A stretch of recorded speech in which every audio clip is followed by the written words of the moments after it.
90% of young Christians state they're concerned about climate change, and 86% felt their faith motivated them to care about injustice and climate activism.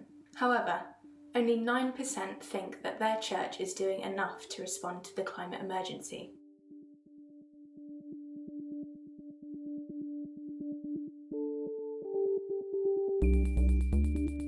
Jesus' acts of justice not only involved helping the hurting, but also confronting those causing the hurt. As someone with a deep-rooted faith in the principal teaching of God's unconditional love, I am here as I choose to stand up for the inhabitants of this earth, both humans and animals, who are affected by climate change, as I know Jesus would do also, to fight the injustice experienced and be a voice for the voiceless.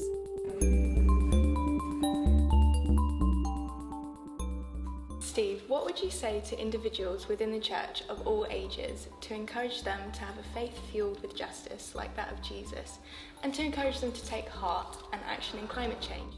I want to say that this is fundamentally important for every Christian, because this is about our discipleship. It's about showing that we believe in the doctrine of creation. God created this wonderful world that we live in, and we've got to look after it.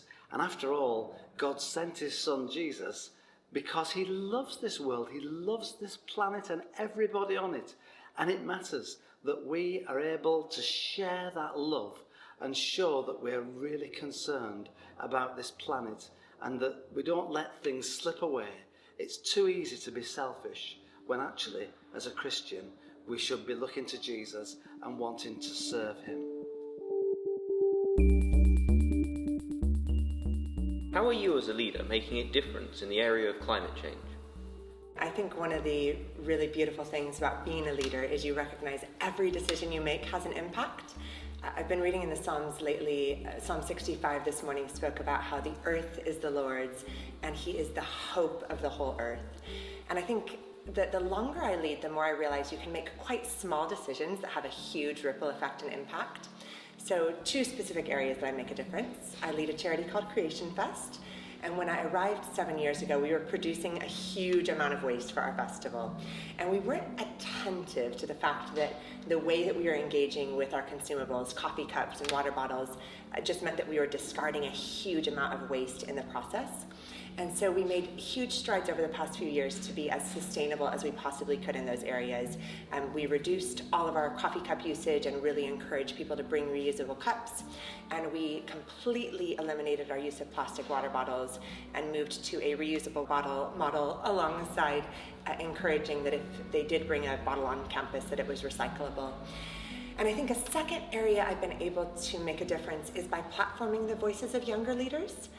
I've learned so much about why I should care about the environment by learning and listening to younger people like yourself. And so one of those specific areas has been a working group with 14 young people across Cornwall.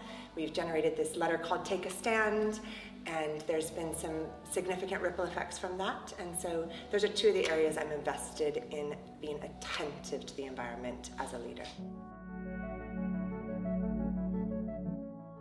How can leaders in the church facilitate young people in having a voice? If we want the church and the wider world to be listening better to the voices of young people, then we need, as a church, to be listening to them.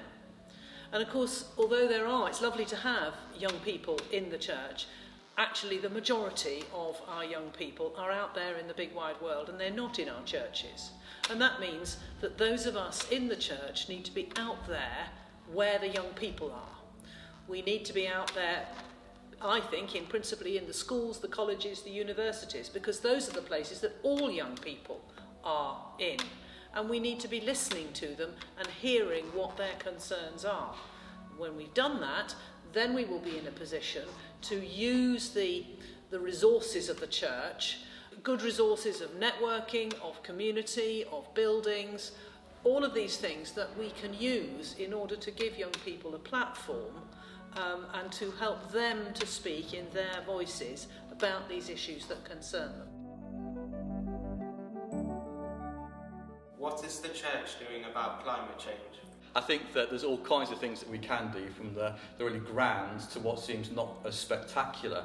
But I think probably one of the most important things that the church can do is to begin to recognise that when it comes to environmental matters, it's fundamental to who we are as Christians. When we talk about being part of God's mission, we talk about being a voice and leading the way when it comes to climate change and environmental action.